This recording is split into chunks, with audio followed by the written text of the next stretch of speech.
स्वामी समर्थ. सर्व स्वामी भक्तांना स्वामी महाराज तुमच्या सर्व चांगल्या इच्छा पूर्ण करू द्यात, हीच स्वामी चरणी प्रार्थना करते आणि आजच्या व्हिडिओला सुरुवात करते. तुम्ही दररोज 11 माळी जप करता का? मग यामागचं रहस्य गुपित काय माहीत आहे का? रोज 11 माळी जप करणं म्हणजे फक्त जप नव्हे, तर ते तुमचं आयुष्य बदलू शकतं. आपली पहिली माळ जी आहे ती आपल्या गुरूंना अर्पण असते, दुसरी माळ आपल्या आईसाठी असते, तिसरी माळ ही आपल्या वडिलांच्यासाठी असते, चौथी माळ पितरांसाठी असते आणि पुढे राहिलेल्या 6 माळी आपल्या आतल्या शत्रूंना मारण्यासाठी असते.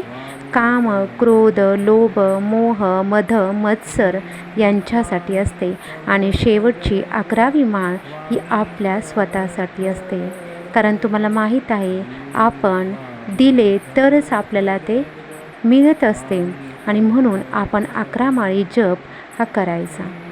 तर त्यासाठी आपल्याला दररोज नित्यनियमाने 11 माळी जप करावा लागेल.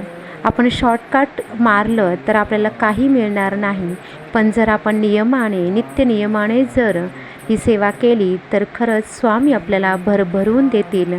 तुम्ही जर खरे स्वामी भक्त असशिला तर कमेंट करा, श्री स्वामी समर्थ. झालेली सेवा स्वामी समर्थ महाराजांच्या चरणी रुजू करते आणि इथेच थांबते. श्री स्वामी समर्थ.